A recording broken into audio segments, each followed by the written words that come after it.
So Cain Velasquez tried to kill a pedophile. So why is he in jail? Let's talk about it. Hello again, everybody. My name's Sean Martin. I'm an attorney out of the Cleveland, Ohio area, and I focus on criminal defense topics. Today we're going to talk about Cain Velasquez, what he did, and why is he in trouble for it. But first, in case you don't know much about Cain Velasquez, he is the former two-time UFC Heavyweight Champion. So what's that really mean to those of you who don't really understand ultimate fighting? He deserves a bad motherfucker wallet, is pretty much what this means. Cain's criminal issues have nothing to do with one of his opponents in the octagon. Instead, they have something to do with this guy, Harry Goularty Jr. On February 25th of 2022, Goularty was indicted and arraigned for lewd and lascivious acts involving a minor under the age of 14.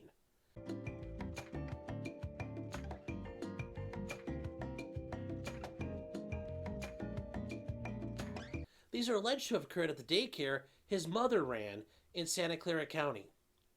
One of the victims was a 4-year-old. Guess who that 4-year-old was related to?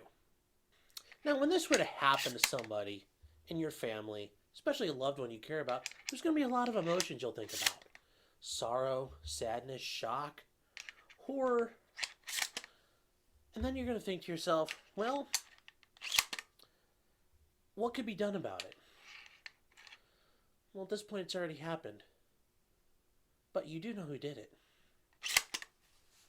Well, can't let God do all the work. And you know what? Cain Velasquez thought the exact same thing you're all thinking. So what did he do? Well, on February 28th, Harry Goularty Jr. had to go get his electronic monitoring bracelet put on. So Cain Velasquez followed them with a pistol. And then he ambushed them and fired a couple of shots into the truck. Problem is, he hit a different person, Paul Bender. He's Harry Goularty Jr.'s stepdad. He didn't hit Harry. Thankfully, Paul Bender is still alive and sustained non-life-threatening injuries. Sadly, Cain Velasquez did not hit the right target. Now, am I going to sit here and condone vigilante justice? No. But like Chris Rock said, and I'm not saying he should have killed her, but I understand. Even then, the biggest part of vigilante justice or any defense of, well, that guy needed killing, you've got to kill the right guy. If in your attempt to kill that guy, you end up wounding other people who had nothing to do with it, it's going to make it hard for anybody to give you the benefit of the doubt or cut you some slack. The other issue of vigilante justice is, what if you get it wrong?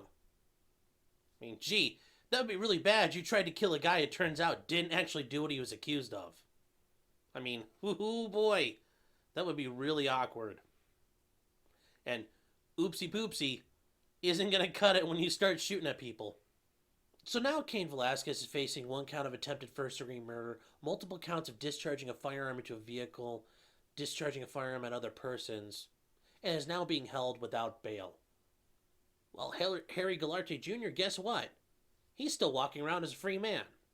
That brings us to the other issue if you do vigilante justice and commit violent acts. Well, now Cain Velasquez's family's got to deal with one of their family members being the victim of a sexual assault, which is horrible enough alone.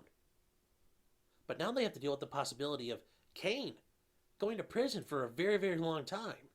And at the very least, if he happens to get out of these charges and whatever happens going forward, for right now, he's not at home where his family needs him the most.